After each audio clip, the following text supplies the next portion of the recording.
Ada Rahayu, selamat pagi.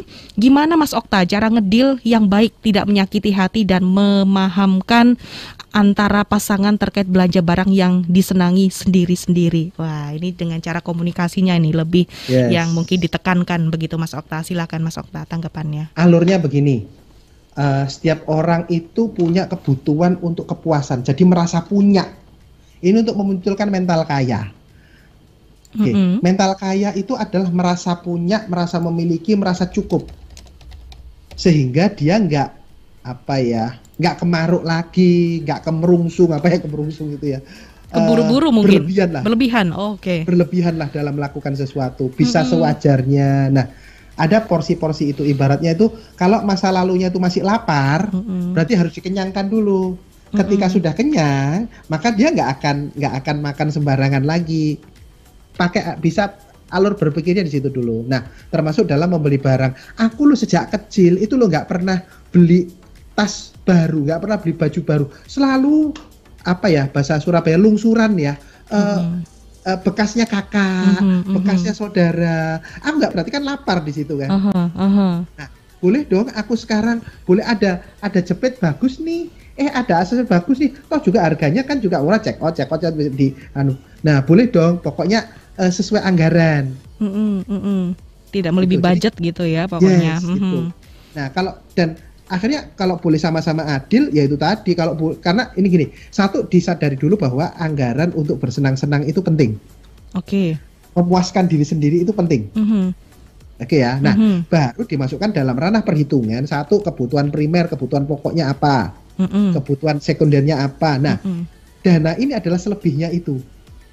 Kira-kira berapa persen dari misalkan gaji nih Mas, kita kan terima gaji 100% nih. Nah, untuk kebutuhan ini berapa persen? Kalau untuk dana yang di-save nggak bisa ya, nggak diterkira ya. Kondisi setiap orang beda. Oh gitu. Belum lagi nanti kalau kena generasi sandwich. Malah merepotkan lagi ya di sini ya. Harus ngurusin anak, harus ngurusin orang tua. Nah itu tidak. Tapi memang kalau saran saya boleh diselip-selipin meskipun itu sedikit. Tiap bulannya boleh diselipin ya. Misalnya anggap saja ya, misalnya sebulan hanya 10.000 pun misalnya, ini mikiran nggak apa-apa. Dinikmati bahwa itu adalah hak Anda, ini boleh diapa-apain. Intinya tuh merasa punya kuasa. Ini jadi satukah keuangannya? Jadi bisa dipakai suami dan juga istri begitu atau kan sendiri-sendiri Mas Okta? Tergantung kondisinya. Tergantung kondisinya. Baik. Memang idealnya bisa sendiri-sendiri. Kamu 10 juta, aku 10 juta ya. Misalnya begitu. Atau misalnya karena kondisi belum memungkinkan, atau kalau dibagi dua itu jadi sedikit, boleh dong gantian. Bulan aku ya, depan kamu. Selang-seling ya di sini ya Mas Okta, biar adil. Pokoknya sama-sama dapat. Jadi nggak salah satu aja begitu ya. Baik. Ketika untuk misalkan keinginannya memang belum terpenuhi seperti itu, intinya pasangan tidak boleh melarang ya untuk hal ini ya Mas Okta. Jadi dipuaskan dulu ya sampai kebutuhannya terpenuhi, baru setelah kenyang nantinya pasti pasangan akan berhenti dengan sendirinya begitu. Percaya deh Mbak Rahayu ya, pasti bisalah nanti cara ngomong ataupun komunikasinya dengan pasangan mungkin ditanyakan lebih dulu. Kenapa sih pasangan kok lebih suka beli barang yang mungkin disenangi nih mungkin sendiri-sendiri seperti itu ya. Baik, untuk Pak Komar, selamat pagi yang selalu stay tune. Baik, istriku kerja punya pemasukan sendiri nih Mas Okta. Dia sering banget beli barang yang menurut aku gak penting-penting amat. Mau ngelarang gimana ya, lawang itu duitnya sendiri.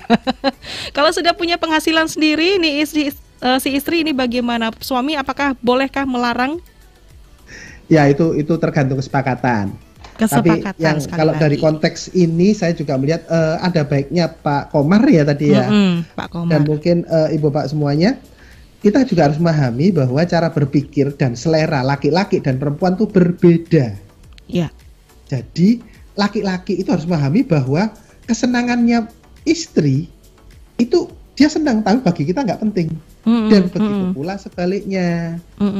Jadi bisa jadi, sekali lagi contoh tadi, sudah punya baju 5 lemari, tapi selalu bilang nggak punya baju.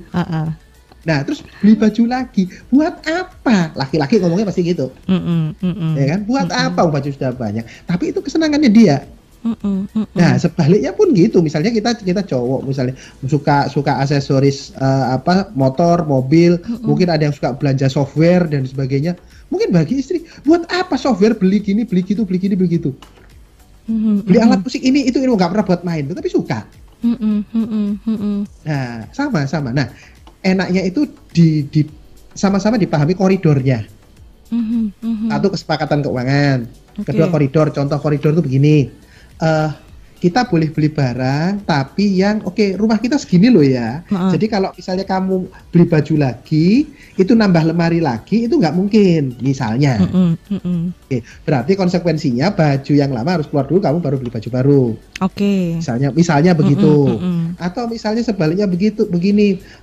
Ini mobil sudah kita pakai berdua loh ya. Bukan buat suami tok, istri. Nah, jadi tolong dong kalau beli aksesoris itu yang bisa buat berdua, bukan hanya yang sok maco, bukan hanya sok girly begitu. Nah, disepakati koridornya itu. Begitu sih. Baik, alangkah baiknya kalau misalkan beli barang bisa dipakai dua-duanya ya Mas Okta ya, baik suami dan juga istri seperti itu ya.